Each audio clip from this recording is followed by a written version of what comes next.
Hey, everybody. Welcome back to the Sex After Kids podcast. We have a very special interview today that I'm super excited about. It is with Brooke Davis. She is a content creator, educator, and midlife relationship advocate with more than 20 years in healthcare administration who holds an MBA.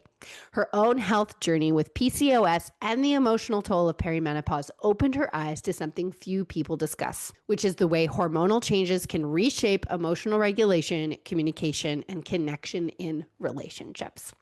Now she's on a mission to help couples understand and navigate the mental and emotional and relational impact of perimenopause and andropause, which is the version for people with penises, so they can stay connected and grow together instead of get divorced during this transition. Brooke's approach is science-backed, practical, and incredibly relatable. You can find all of her details and info on one of her signature courses, the Hormone Informed Midlife Marriage, in the show notes. And without further ado, let's talk to Brooke.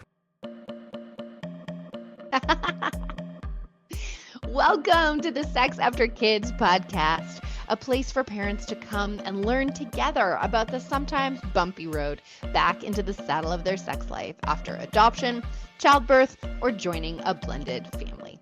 I am your host, Sophia Ashley, certified sex educator and sex coach, mother and stepmother, and your totally TMI guide to becoming BFFs with your body and initiating easy, connected, and confident, naked, sexy fun times. Here we are, one part science of sex, one part mindfulness magic, and one part straight up real talk to help you find the spark in your relationship and yourself after kids. I'm so glad you're here. Welcome, Brooke. It's so exciting to have you. I would love to start by just hearing a little bit about your background professionally and personally, and what led you to kind of hone in on this space of like perimenopause and our relationships or our marriages. Yeah, thank you so much, Ashley. I really appreciate you having me here. I mean, Sophia, oh my goodness, can we start that over? Yeah. Oh my God. Okay, let's start that over. I'm sorry. I meant to say Sophia. I said Everyone does Ashley. it. I have two first names now. I know. I had that similar when I was not married, and my maiden name, everybody called me by it. I do apologize. So, All okay, good. sorry. Okay. Read you. All right. So, thank you so much for having me here. And I'm really glad to be chatting with you today. I think this is such an important topic. So, just a little about me. I've worked in healthcare for over 20 years. I've served in leadership roles that's been spanning patient advocacy, graduate medical education, and even just hospital operations in general. So, I've really been very interested in health and healthcare and things along those lines. But I became interested in hormone health in my late 20s. I had a PCOS diagnosis. And so I was looking at it in the lens of fertility, at that time, learning all about these hormones and then how they all work together. But actually entering perimenopause in my late 30s is where the real story begins. I started having all those classic symptoms of, wild mood swings, emotional sensitivity, extreme fatigue, and feeling very disconnected from my husband, which I was like, what is happening? And when I brought it up to my doctor, I was told it was just too much stress and that it was just part of aging and that this happens to every woman and basically just deal with it. Yeah. But that didn't really sit well with me. And that dismissal actually sent me down a research rabbit hole for about 10 years, essentially. So I really started looking into, of course, the medical science because I was very fascinated with that, but also psychology and marriage and relationship dynamics and any other interconnected field that I could find at the time. Because I was thinking, you know what? We talk a lot about puberty and pregnancy, but nobody talks about this hormonal transition in midlife. And nobody was talking about how it impacted your relationship. Yeah. And during this time frame, I had friends, I had colleagues, even family members that started opening up to me, and they were separating, they were divorcing, they Mhm. were feeling numb, they were overwhelmed, and they were emotionally disconnected from their spouse. And I knew this wasn't just a health issue. After all of that, I thought, this is a relationship gap and nobody Mhm. knows about what's happening. And I learned that most couples don't have the tools or the information or education or awareness to actually navigate it properly. So in January 2015, I did start my Instagram and I started posting, education and awareness out there to kind of help fill the gap. And it resonated. And it turns out so many couples are silently struggling too. So that is Mhm. how it kind of led me down this path of we need more awareness around this. And couples need to prepare themselves for this because this is huge. And I see so much overlap in the work that we do in the sense that, when I'm focusing on parenting, which is new parenting and not so new parenting, we're getting better, I think, but there's a lack of conversation around matrescence and also patrescence, or like that identity shift, that transition into parenthood, which affects your physical body, your relationship to yourself, and how good you feel about who you are, and your relationship with your partner. And all those three things are tied to libido. And we don't talk about that. We don't prepare people for it. We sort of give them the like, yeah, 6 weeks and then you're ready to go postpartum. No problem. Yeah, you'll be a little tired. Yeah, you'll be a little stressed, but you'll figure it out. Meanwhile, sorry, my husband's texting me here. Meanwhile, we don't talk to people about like how their libido actually works and how to navigate it dealing with all these things. And Yeah. it's then it comes I sort of liken sex after kids to like one of the first times many people will experience challenges in the bedroom, right? If you've had a pretty untroubled sexual history up until that point, all of a sudden it can feel like a bomb exploded your sex life. And I Yeah. think perimenopause or a big illness can be the next one. And Yeah. when we don't talk about that openly, people are just left feeling completely lost. And I love the focus on the relationship piece because when you and I spoke, people aren't putting the dots together Hmm. between what is happening to them hormonally and what is happening to their marriage. And then otherwise decent relationships are ending, True. which is the same thing after kids. It's like everything's fine, but we can't figure out this sex thing. So we leave each other. Hmm. So Yeah. I'm curious, kind of like, why do these hormones become such a big factor in midlife marriages? And I know you also talk about hormones sort of making the cracks that were already in your relationship bigger. Can you talk about that a little bit? Oh, yeah, absolutely. So, we understand that, hormones are not just reproductive regulators. Hmm. Because in reality, they're chemical messengers all through our body and it influences every system. And I think that's exactly what you're hinting at. And especially the brain. The brain is so sensitive to these hormones, and that sets the tone for our mood, our memory, our energy, and even how resilient we are to stress. And, take our lovely example of estrogen. It supports serotonin and dopamine, those feel good chemicals that regulate our mood and our emotional stability. And when our estrogen dips or it spikes or it drops, our patience becomes reduced. Our memory feels foggy. Irritability rises. And progesterone is another one. She is like our natural anti anxiety agent, and she slowly goes away starting in around our mid 30s, really, essentially. And when she's not there to regulate estrogen, that's where a lot of things feel unpredictable. A lot of people say they don't feel like their self, or they can't control emotions or anything else like that anymore. And we know that when all these things start happening to us, our body starts shifting, and that shift spirals out of you as a person. And that really kind of comes into your relationship unknowingly sometimes. And it comes out as irritation, snapping, feeling frustrated over little things that didn't used to bother you or anything at all. And, sometimes to our spouses, that's a shocker. They're like, what's happening? Like, what's going on? Like, why are we, what's changed in our relationship? And a lot of times, as women, we don't realize that we're having a hormonal shift. And especially Hmm. once we get to midlife, we've kind of gone through our cycle shifts, but this is different. This isn't just one kind of week, maybe a month or a certain, time of the month. This is becoming like an everyday occurrence, in our life. We're Hmm. having dips and spikes and, lows and everything along that whole time. So the reason why those cracks kind of come out and kind of show is because we're having these shifts that happen all around us. And then we start feeling like, wait a minute. I shouldn't be carrying, maybe all the household chores. Maybe I shouldn't be carrying all the mental load. maybe I shouldn't be the person that has to be responsible for everybody's emotions. Maybe the things that I have carried over time doesn't work for me anymore. And I Mm-hmm. need new support, or I need a new way for our marriage to work together. And so, it really is kind of like, a tipping point is kind of how I like to describe that sometimes. And midlife is that tipping point. And how the most successful relationships grow through that is they have to have honest conversations about Mm-hmm. what's changing. And you might not need to be an expert on hormones. You just have to really be honest that, hey, we're both having shifts now in midlife. Our energy is different. Our patience is different.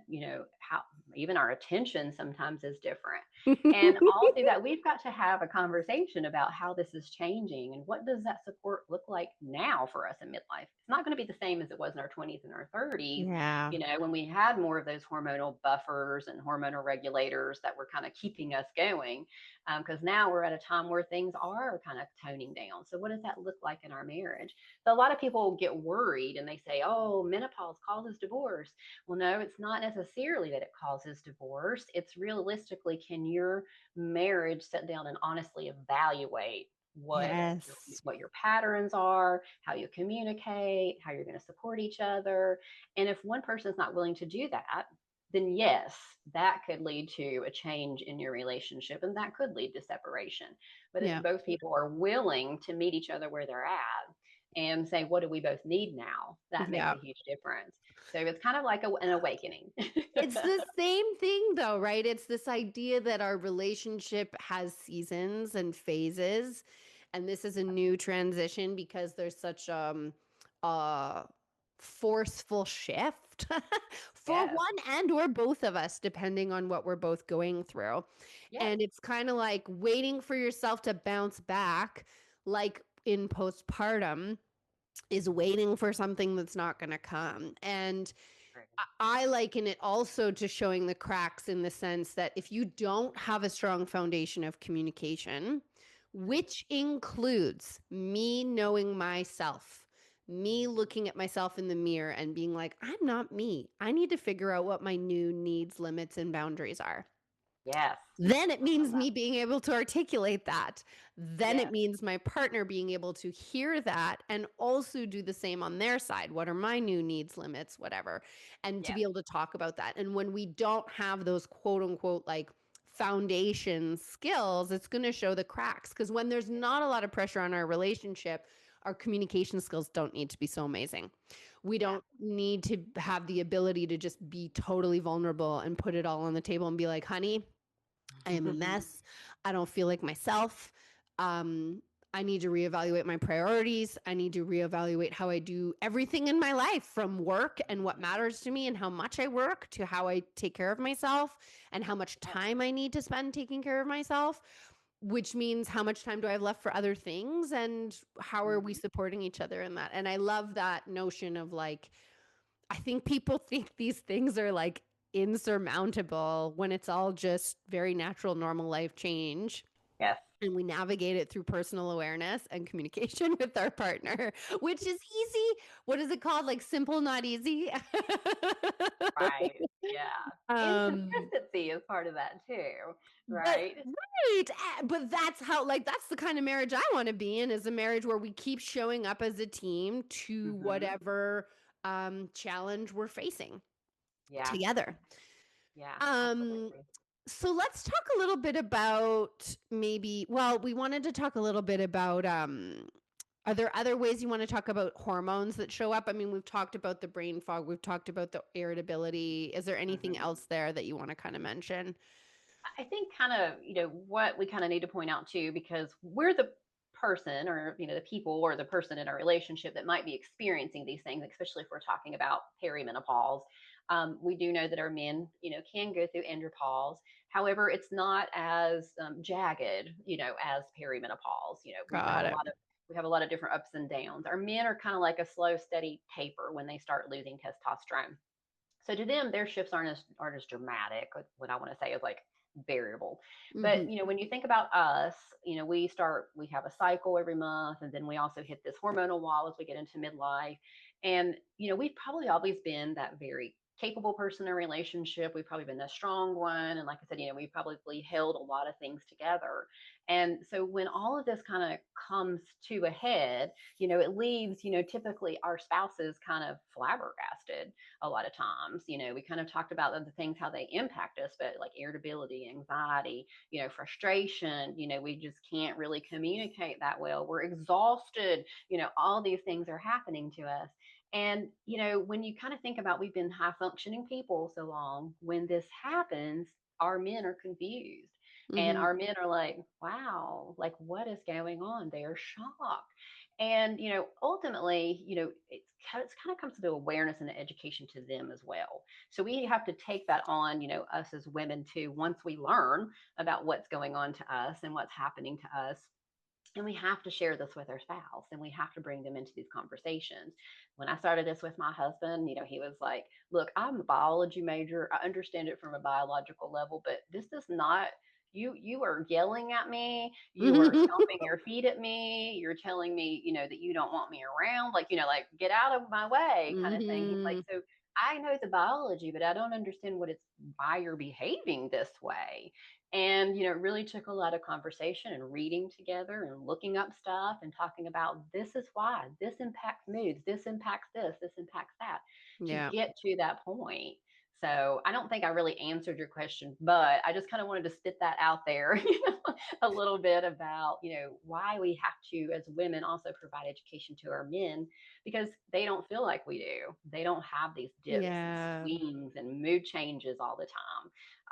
Well, they cycle, I guess, every day, really. They get up Yeah. and they're, by the afternoon, they're ready to go to bed. They've already cycled. And I mean, So, that's the invitation to men, I think, is like, I think there was a comment on social media this week in our collab about like, am I just helpless and I just have to wait until this is over kind of thing? And like the power right. for you as a partner is to inform yourself. Maybe your Yeah. partner's not informing herself about what's happening to her body, and what you can read the books about menopause too. You're going Yeah. to learn a lot. It's going to make you a better partner to understand your spouse and their body and their needs. Yeah. It's going to give you more tangible things to offer as solutions. And I think the other piece is like, because your partner's limits and boundaries, especially if they've been over functioning in your relationship for 20 years, 15 years, 12 years, whatever the timeline is, Mm-hmm. um, like that's going to show. And it means a recalibration of how you live together, right? Like I'm 40. I'm sure I'm in the starts of perimenopause, but I also have an autoimmune disorder that I've had since, I guess, my second baby was born at 38. Although Mm-hmm. hypothetically, I may have even had it since my first daughter around 33. And super similar things, right? So when I was undiagnosed, mostly during my luteal, I was like, I feel nuts. I have never experienced this in my life. Yeah. And the amount of sensory overload, like I can't handle like both of my children talking to me at the same time while I'm cooking. And the my ability to multitask in the ways that I always have has Mm-hmm. shifted, and my coping mechanisms or my default to like stress doing things, like these things are not working for me anymore. Yeah. And it meant leaving a stressful job that I loved to accommodate myself differently so I could be the parent that I wanted to be and still make money for my family. It has meant changing how I eat. And a lot of this stuff, I'm grateful for my Hashis in some ways, because these are the ways that we manage perimenopause in addition to what other medication we need. But lifestyle, Mm-hmm. stress, Yep. diet, sleep, exercise Mm-hmm. are really huge. Yeah. And, my partner has had to make more room for me to prioritize working out. We've made different career choices so he can support me to be in a different job so that I'm supporting my health, like all of these Yeah. things. Right. And it means being willing to look at where maybe we've been taking each other for granted, or looking at the habits we've had for 20 years and going, this is going to change, Yeah. It's and not I going might need to retool and skill up in some other ways. And it doesn't mean my partner doesn't love me. It means she has different needs. And it's funny, like I don't I don't want to make the parallel to like a disability, quote unquote, at all, but it's like such a shift. Like having neurodiverse people in my house, it's kind of the same thing, right? Like when you have a person in your house who's dyslexic or, autistic or whatever, even depressed, if they have an awareness of what's happening to them and they can articulate what they need, we can work with that. Yes, If they yes, do not and they're just acting out and having these meltdowns and all this stuff and nobody knows what the heck's going on, we're going to struggle to manage that. And so learning absolutely. together about what people need is one of the most crucial things. Hmm. And I agree Um, with you. Like in health class, we were just kind of told, okay, here's what's going to happen biologically. Go forth and conquer. Like that was like such a misstep. And I think once we get to the midlife piece of it, we need like adult sexual education classes all over again. mhm. Because I would say most Gen X and some elder millennials probably didn't have any kind of education beyond just the very part about puberty and about pregnancy, those pieces. Nobody was told anything what to expect beyond that. And so I think that's a really huge gap And in would you have even education. listened is my thought, right? Like you're 16 and you're like 40 I, is just so far away. I don't know so old.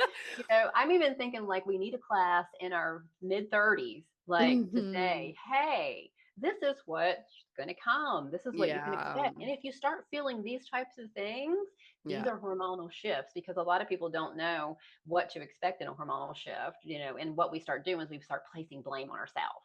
Like, I Yes. should be able to handle this, or, like this is, something's my fault, or, this is something that I have to figure out on my own. But it's usually signals that your body is changing. And if we're not recognizing that, no wonder people walk into a wall of perimenopause and go, what the heck? Because that Well, and happened to when we're me at those, 47. if we've been a type A who's like overrode our body our whole life too, like there is another piece here where your body's like waving the flag and saying like, pay attention to me. And the more we're paying attention to our body, I would argue the less symptomatic we are because we're Yeah, hearing what it's needing. And the more exactly. we're bypassing that and just trying to do business as usual when our body is not business as Yep. usual anymore, when we're fighting the change, Yes. whether it's Yep. matrescence and parenthood or Yes. perimenopause, it's worse for us when we Yep. surrender to the change and we adjust to it. We can flow in the river, as you want to Yeah. say. But Yeah. it's so true, and there's a humility I think that is important. As the sex educator here, like nobody was born a five-star sex chef, okay? No one was born as five-star chef. Like you need to read the recipes, you need to learn. And you might have been really good at one particular cookbook up till now. And now I'm telling you, it's like the cookbook got tossed out and there's a whole new one.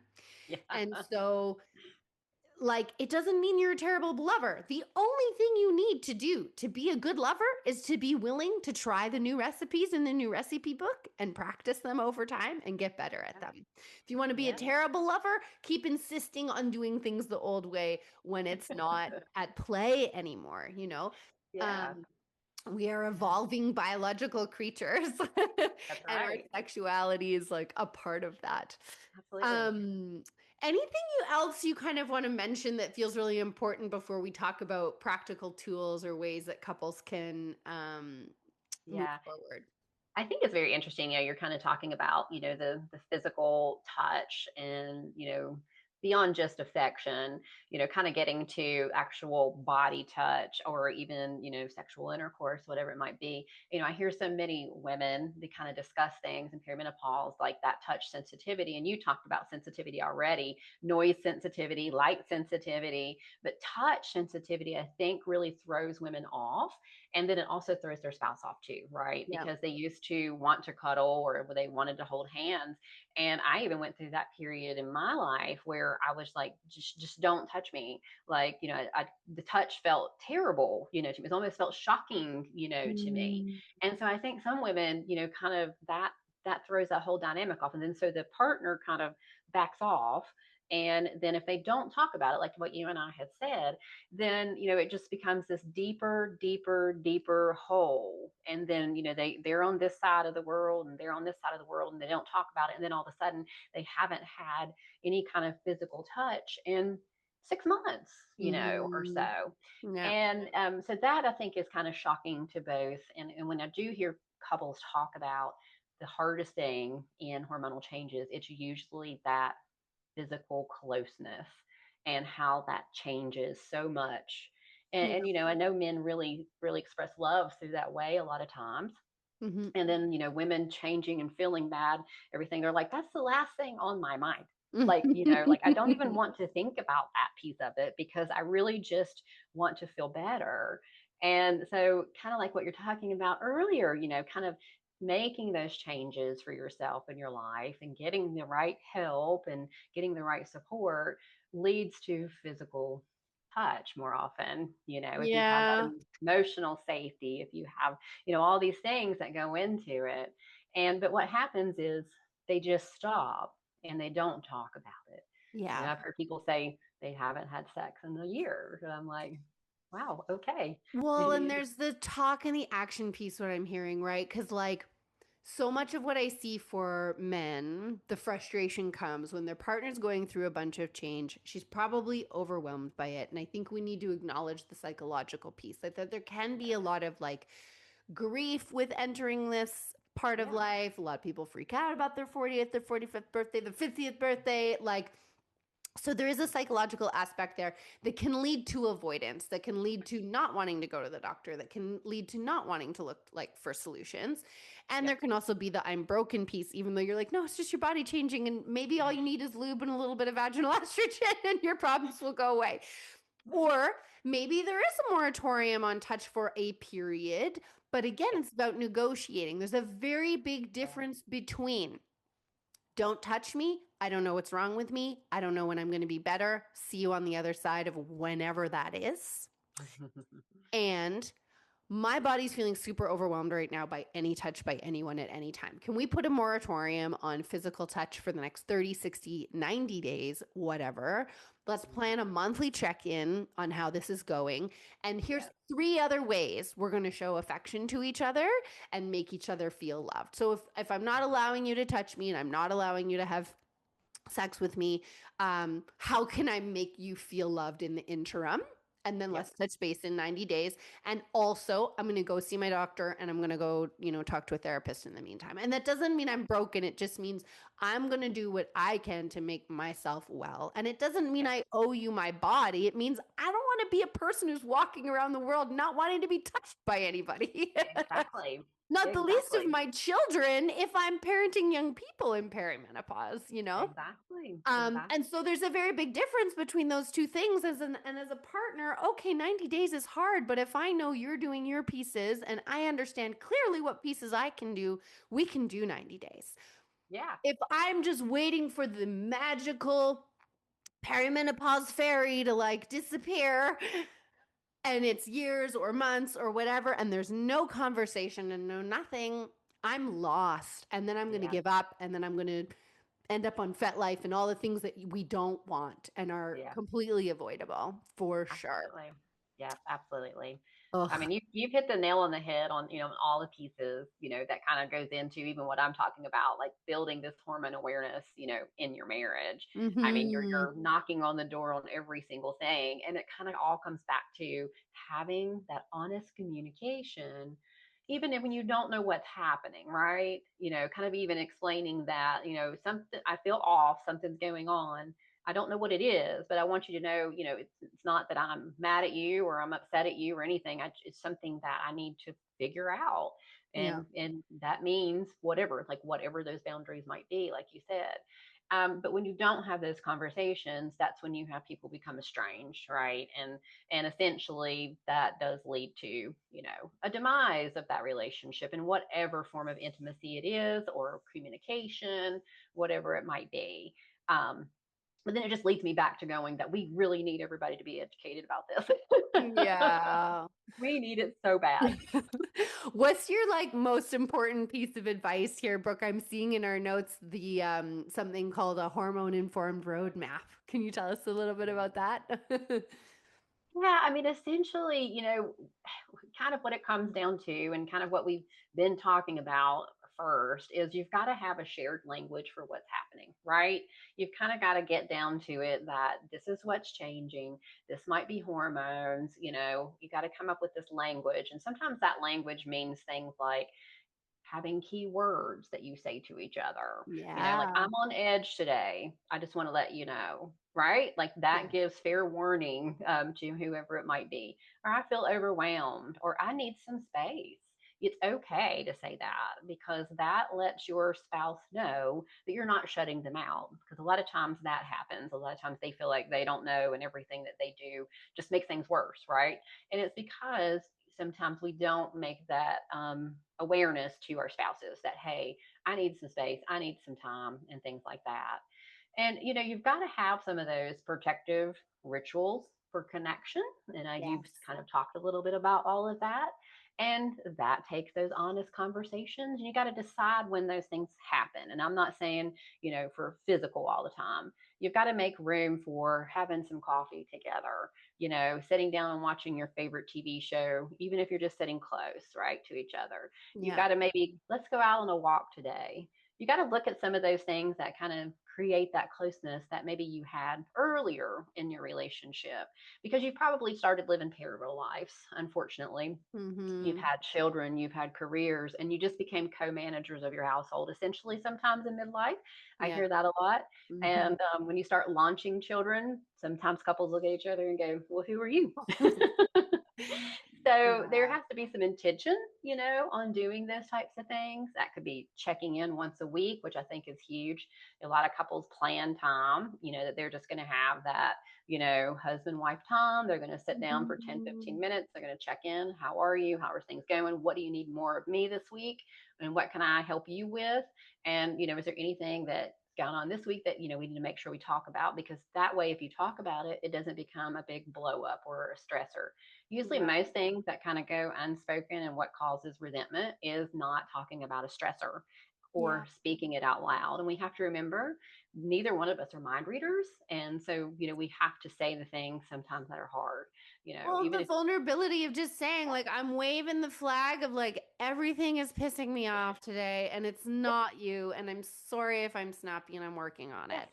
I am, there And you go. right. And I'm going to find whatever 5% I have to offer you a little loving in some other way. Like I left my husband a little love note next to a lunch that I made for him this morning that I put like Love it. 2% more effort. And I was just like, I love you. This is for you. Um, is it the hugest thing? Is it like what he wants in terms of intimacy? Like maybe, maybe not, but it shows that I love him. And again, I love that Yes, word you used, intentionality there. yes. We're on our final minute before we're going to get bumped. So I'm Okay. going to say thank you so much for joining us. So many practical tools, amazing stuff will be in the show notes. You can find Brooke at Marriage in Perimenopause on Instagram. She shares amazing resources there. And for couples who are listening to this who are struggling in perimenopause, my recommendation is to start with my free download, the Touch Again Tonight framework, which is a way of initiating intimacy or just touch and connection, whether you're the high or lower libido partner. We Right. will catch everyone again next week. Thanks, Sophia. This is where we do the end bit, right? Let's take a mindfulness minute, my friends. Deep breath in. Nice, big mouth, sound it out. Breath out. Voila, your nervous system thanks you. Thank you for being here. I hope your head and your heart have something new to consider and something new to try today. No husbands were harmed in the making of this podcast, and a very big thank you to Mine for his original music composition and help I love you, babe. This podcast was recorded on the traditional territories of the Kwanlin Dun and Tonquichan First Nations in Whitehorse, Yukon. We acknowledge and are grateful to the original stewards of this land where we live and play and raise our babies. You can catch me on the Instagram and Facebook at Intimacy After Kids, where I share tips, tools, and inspiration for your naked fun comeback. Or you can join the weekly-ish newsletter and find info about how we can work together at intimacyafterkids.com. Catch you next time.